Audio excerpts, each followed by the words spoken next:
ಪರಮಾತ್ಮನೇ ಸತತಮೇಕರೂಪಿಣೇ ದಶರೂಪಿಣೇ ಶತಸಹಸ್ರರೂಪಿಣೇ ಅವಿಕಾರಿಣೇ ಸ್ಫುಟಮನಂತರೂಪಿಣೇ ಸುಖಚಿತ್ಸಮಸ್ತತನಯೇ ನಮೋ ನಮಃ.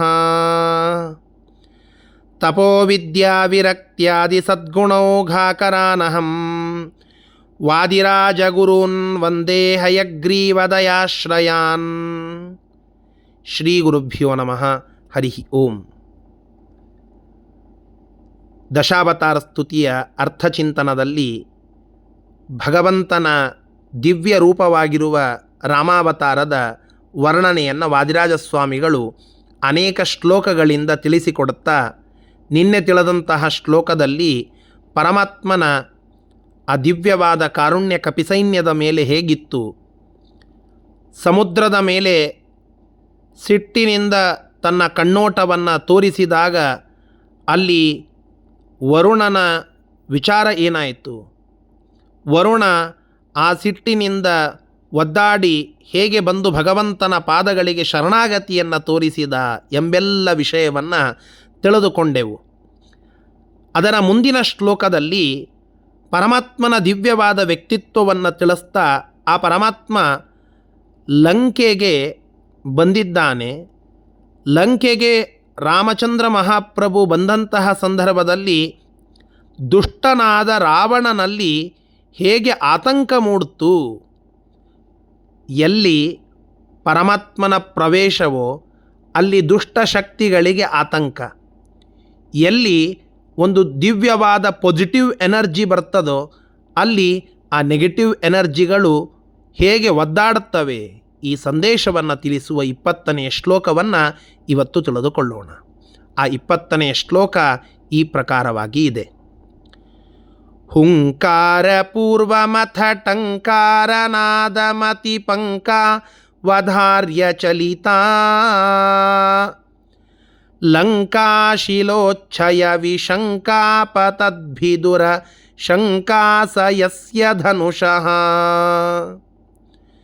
ಲಂಕಾಧಿಪೋ ಮನುತಯಂ ಕಾಲರಾತ್ರಿಮಿವ ಶಂಕಾ ಶತಾಕುಲಧಿಯಾ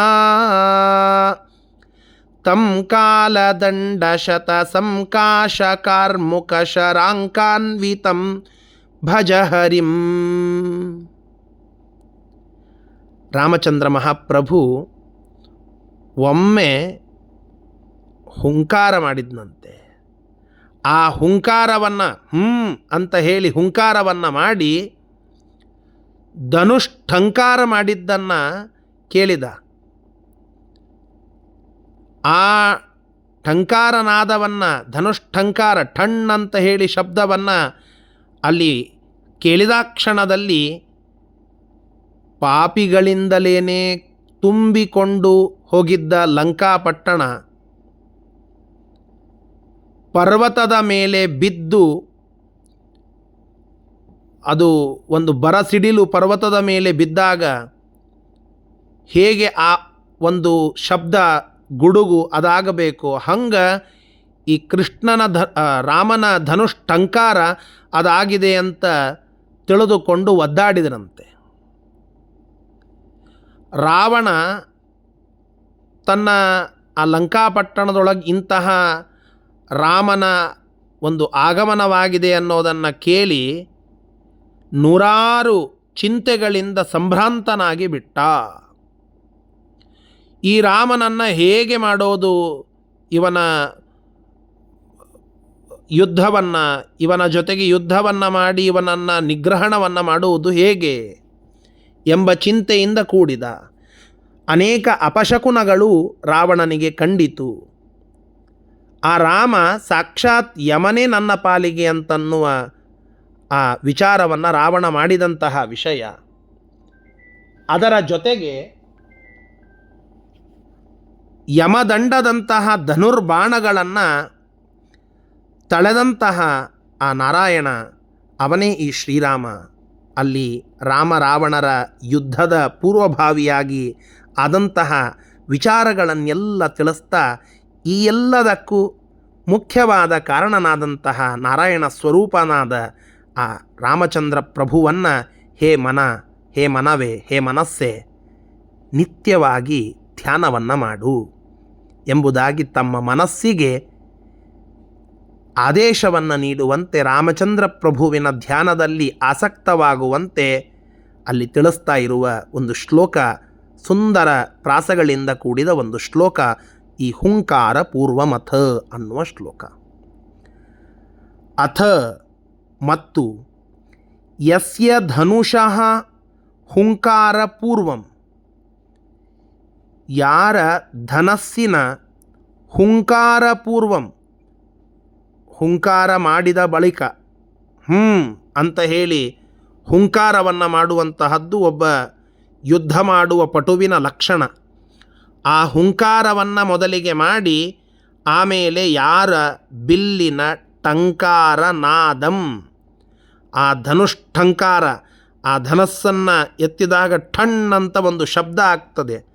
ಆ ಠಣ್ ಅನ್ನುವ ಶಬ್ದವನ್ನು, ಠಂಕಾರವನ್ನು, ಧನುಷ್ಠಂಕಾರವನ್ನು ಆ ರಾಮಚಂದ್ರ ಮಹಾಪ್ರಭು ಮಾಡಿದ್ದನ್ನು ಕೇಳಿ ಅತಿಪಂಕಾಲಂಕ, ಪಾಪ ಭೂಮಿ, ಪಾಪಿಷ್ಠರ ನಾಡು ಅಂತ ಅನ್ನಿಸಿಕೊಂಡಂತಹ ಲಂಕಾ ಪಟ್ಟಣ, ಅರ್ಥಾತ್ ಅಲ್ಲಿ ಇರುವಂತಹ ಅದರ ಅಭಿಮಾನಿ ದೇವತೆ ಶಿಲೋಚ್ಚಯೇ ವಿಶಂಕಂ ಆಪತತ್, ಒಂದು ಭ್ರಮ ಮಾಡಿಕೊಂಡ್ಲಂತೆ. ಆ ಲಂಕಾದೊಳಗಿರುವಂತಹ ಜನ ಅವರೂ ಕೂಡ ಒಂದು ಶಂಕೆಯನ್ನು ಮಾಡಿದ್ರಂತೆ, ಭ್ರಮೆಯಿಂದ ಕೂಡಿದ್ರಂತೆ. ಏನು? ಬಿದುರ ಶಂಕ. ಒಂದು ದೊಡ್ಡದಾದಂತಹ ಶಿಲೋಚ್ಛಯೆ ಪರ್ವತದಲ್ಲಿ ಸಿಡಿಲು ಬಿದ್ದಾಗ ಹೇಗೆ ಒಂದು ಸದ್ದಾಗಬೇಕು ಹಾಗೆ ಆಗಿದೆ. ಅದಕ್ಕೆ ಈ ಪರ್ವತದ ಮೇಲೆ ಸಿಡಿಲು ಬಿದ್ದಿದೆ ಅಂತನ್ನುವ ಆಶಂಕೆಯನ್ನು ಮಾಡಿದರು. ಅದಕ್ಕೆ ವಾದರಾಜ ಸ್ವಾಮಿಗಳು ಹೇಳಿದರು, ಶಿಲೋಚ್ಚಯೇ ಆಪತತ ಬಿದುರ ಶಂಖ.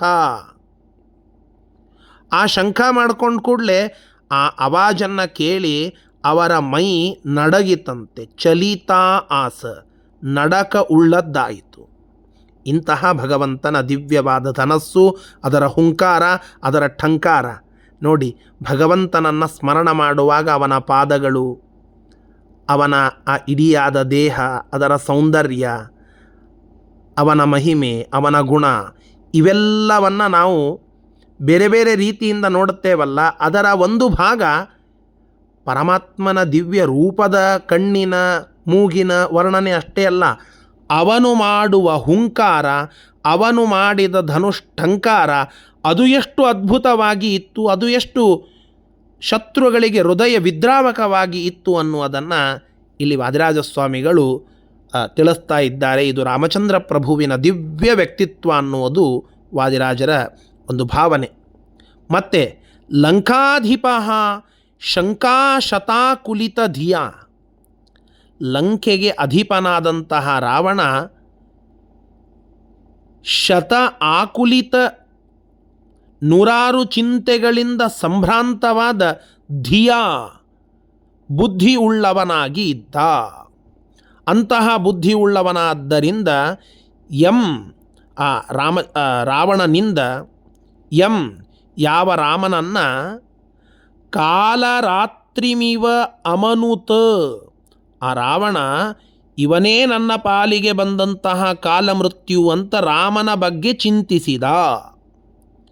ಯಾವಾಗ ಇವ ನನ್ನ ಬಂದು ಕೊಂದಾನೋ, ಯಾವಾಗ ನನ್ನ ಮಕ್ಕಳನ್ನು ಕೊಲ್ತಾನೋ, ಯಾವಾಗ ನನ್ನ ಇಡೀ ರಾಜ್ಯವನ್ನು ಭಸ್ಮೀಭೂತ ಮಾಡುತ್ತಾನೋ ಎಂಬುವ ನೂರಾರು ಚಿಂತೆಗಳಿಂದ ಕೂಡಿದ ಬುದ್ಧಿ ಉಳ್ಳವನಾಗಿ ರಾವಣ ಕೊನೆಗೆ ಹಿಂಗೆ ಅಂದ್ಕೊಂಡ್ಬಿಟ್ನಂತೆ, ಈ ರಾಮ ಬೇರೆ ಯಾರೂ ಅಲ್ಲ, ನನ್ನ ಪಾಲಿಗೆ ಬಂದ ಕಾಲರಾತ್ರಿಮಿವ, ಕಾಲಮೃತ್ಯುವೇ ಇವ ಎಂಬುದಾಗಿ ಭಾವಿಸಿದ.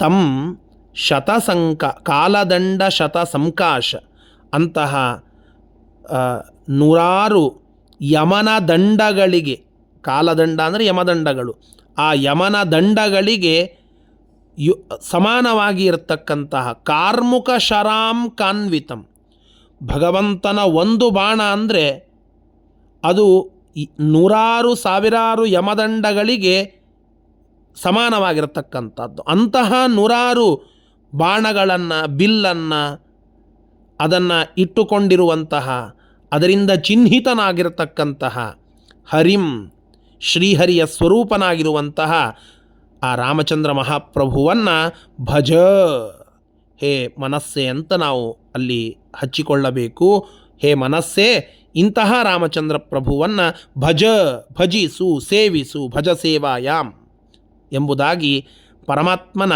ಆ ಧನುಷ್ಟಂಕಾರ, ಹುಂಕಾರ ಇವೆಲ್ಲವನ್ನು ವರ್ಣನ ಮಾಡುತ್ತಾ ಪರಮಾತ್ಮನ ದಿವ್ಯ ವ್ಯಕ್ತಿತ್ವಕ್ಕೆ ಆ ಇಡೀ ಲಂಕೆ ಹೇಗೆ ಅಂಜಿತು, ರಾವಣನಿಗೆ ಹೇಗೆ ಆತಂಕ ಮೂಡಿತು ಎಂಬುವ ವಿಷಯವನ್ನು ಇಲ್ಲಿ ತಿಳಿಸ್ತಾ ಆ ಪರಮಾತ್ಮನ ದಿವ್ಯ ಸ್ಮರಣೆಯನ್ನು ಮಾಡಿದ್ದಾರೆ. ವಾದಿರಾಜಸ್ವಾಮಿಗಳ ಆ ಸ್ಮರಣೆ, ಅವರ ಪ್ರಾರ್ಥನೆಯಂತೆ ನಾವು ಕೂಡ ನಮ್ಮ ಮನಸ್ಸಿಗೆ ಹೇಳಿಕೊಳ್ಳೋಣ. ಹೇ ಮನಸ್ಸೆ, ಈ ಪರಮಾತ್ಮನ ಆ ದಿವ್ಯವಾದ ಠಂಕಾರ ಮತ್ತು ಹುಂಕಾರಗಳನ್ನು ಮಾಡಿ ಪಾಪಿಷ್ಠರ ಪಾಲಿಗೆ ಹೃದಯ ವಿದ್ರಾವಕನಾಗಿರತಕ್ಕಂತಹ ಪರಮಾತ್ಮನ ಆ ದಿವ್ಯವಾದ ವ್ಯಕ್ತಿತ್ವವನ್ನು ನನ್ನ ಮನಸ್ಸಿಗೆ ತಂದುಕೋ, ನಿನ್ನ ಬಳಿಗೆ ತಂದುಕೋ, ನೀನು ಅದನ್ನು ಭಜಿಸು, ಸೇವಿಸು ಎಂಬುದಾಗಿ ನಾವು ಕೂಡ ಸ್ಮರಣೆಯನ್ನು ಮಾಡೋಣ. ಮತ್ತೆ ಮುಂದಿನ ಶ್ಲೋಕದಲ್ಲಿ ರಾಮದೇವರ ದಿವ್ಯವಾದ ನಾಮಮಂತ್ರದ ಒಂದು ಬಲ ಅದು ಎಂತಹದ್ದು ಅನ್ನುವುದನ್ನು ಆ ಶ್ಲೋಕದಲ್ಲಿ ತಿಳಿಸಿರುವ ಭಾವವನ್ನು ತಿಳಿದುಕೊಳ್ಳೋಣ. ಶ್ರೀಕೃಷ್ಣಾರ್ಪಣಮಸ್ತು. ಹರಯೇ ನಮಃ.